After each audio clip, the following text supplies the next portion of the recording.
Now, may I invite our next speaker, Professor Shauhrat S. Chopra, Associate Dean of School of Energy and Environment, City University of Hong Kong, to deliver his presentation. Professor Chopra, please.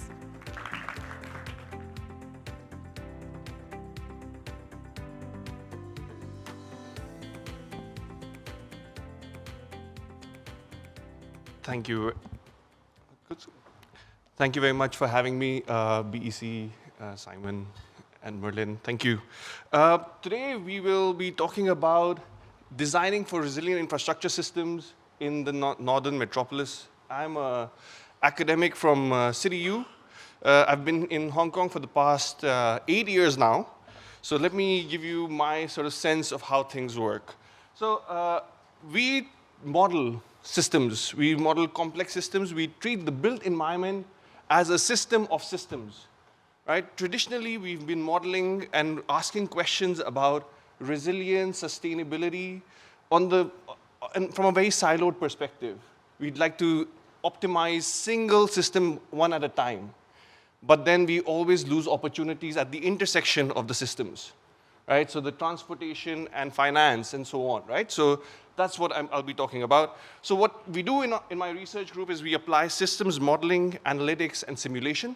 So we are a computational modeling group, and we want to support decision-making in regards to sustainability and resilience, right? So that's what we're doing, and we work on all of these topics. So I'm going to talk about transportation today because that's very important for Hong Kong. But we work on energy resilience, food resilience, water resilience, and they're all connected. None of them is alone, right? So I wanted to say that first. Okay, so we take a systems approach for sustainability and resilience. I just wanted to give you a sense of what we're talking about when we say sustainability and resilience from an academic perspective, right? Sustainability here, I mean, is a long-term teleological concept that we will always strive to achieve. We will always run towards it. Even in 100 years, we still would like to achieve sustainability. It is a constant process that we have to go through, right? So that's clear. But then the resilience is this part that is going to move us away from the trajectory of sustainability. Some disruptions. Sorry, I'm a professor. I like to walk and talk. Maybe I can just use this, right? So I was just saying that, you see this resilience curve going downward. We don't want that. We want the system to maintain on the sustainability trajectory, even with disruptions, man-made, natural, climate change, however.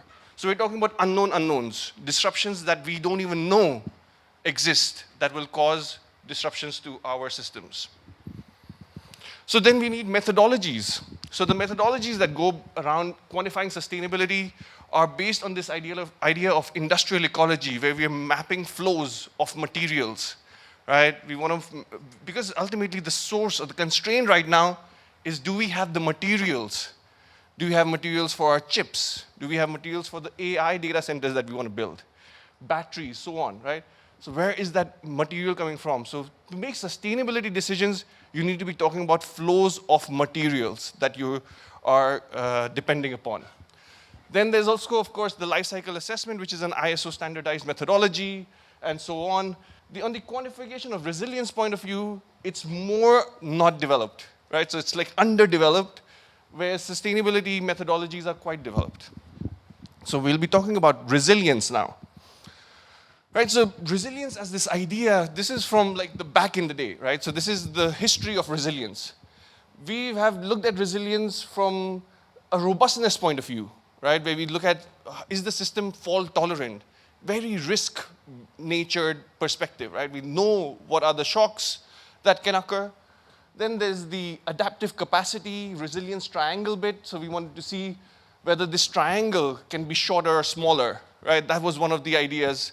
Then there was this idea of graceful degradation, which captures this idea of cascading impacts, right? We want to make sure that we don't have cascading impacts that are caused by a disruption, right? And then this idea of sustained adaptability. Can we learn and adapt constantly, right?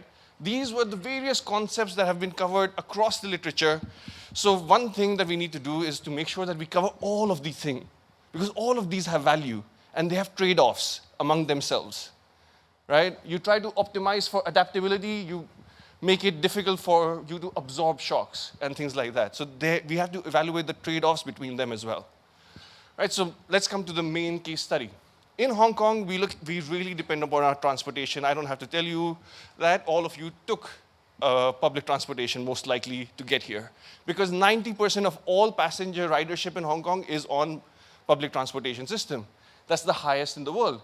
Then we have Tokyo around 70, 60%, then Europe, and then somewhere in the US, right? So just to give you a sense, we are very good at transportation, but it is also a source of vulnerability for us. Hence, we need to build resilience, right? So that's the thesis. What we generally tend to do, we tend to model metro systems, ferry networks, bus networks separately. Try to find resilience opportunities individually in these systems. Now, you might say, like, why did you pick transportation system? You just imagine, try to work on energy, transport, and water. These are very sensitive issues. We cannot publish that research. We can publish public transportation research. So we can talk about resilience from an interconnected system, but you can think about energy, water systems. Right now, when I talk about ferry, bus, metro, you should think about water, energy, finance, different systems and how they are interconnected. Because we can't study that, we can't publish that because that's sensitive information. All right, so this is what we do is we merge the entire multimodal public transportation network. We look at the spatial temporal flows of people, so we know where people are starting their journeys, where they're ending. Then we can ask about shocks. We can ask questions about what if there was a shock on a Sunday morning? What if there's a shock on the day when we have a major event at the Kai Tak Stadium? What would be the impact, right? So we can then do those simulations of events. So first thing is to first build this model, which is the Hong Kong's public transportation network, which is extremely complex and one of the best in the world. What we found, we studied the resilience of the interconnected systems and systems that are isolated. So you can look at MTR, franchise bus, green minibus, and so on, right? And so this, what is happening here is that we're looking at, in blue, the system interconnected, and red is system as isolated.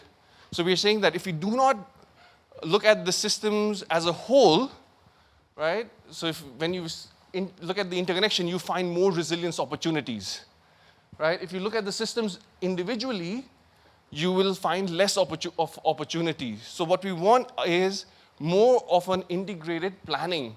So interconnected systems together have better ability to absorb, they are better at redistributing flows, and they have higher topological efficiency and geospatial efficiency when we connect these systems.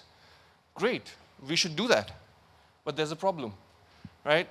In Hong Kong, there's a financial conflict between the private companies. They all are competing for passengers, right? They want to make sure that they are individually resilient, but we want the city to be resilient. So there's a conflict there. There's a financial conflict. And so urban resilience is a public good, right? So we're talking about how would the city bounce back and not these individual companies, even though we love these companies, they provide great value, right? So I'm just trying to say that so that anybody from the public transportation sector doesn't hate me. I'm just saying that we need to sort of work together in order to find the opportunity to build urban infrastructures, urban projects that can build connections between these companies. So some sort of shared infrastructure would do that. So that's one thing. The other thing is that we want to focus on how can we generate funds for this kind of resilience infrastructure projects. So we need to think about public-private partnership, and I've heard about the public-private philanthropic partnership as well.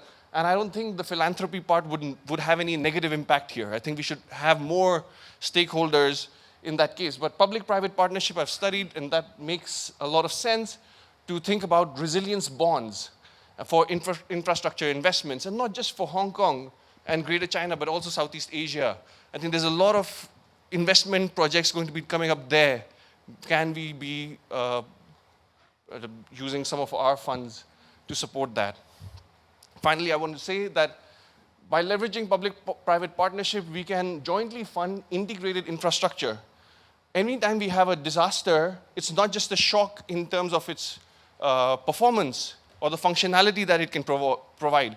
But during these disruptions, we also change our carbon emissions profile, which means that we have to think about, during disruptions, how is our carbon emissions going to play out? And this is very important if you have to think about the future technology infrastructure integration into the existing system. Right? We can think about electrification and fast charging, where we have ferries and buses at the interchange point, the TIF that the speaker had just mentioned before me. So I think that makes a lot of sense, right? We can have shared infrastructure. This shared infrastructure can build ties between the private players.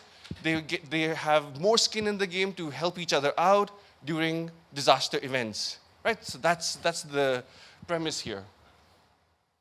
So for instance, developing shared transport energy nodes, multimodal EV charging serves as a scalable blueprint for system-wide adaptation. I also wanted to say that a lot of the challenges are going to be with the SMEs.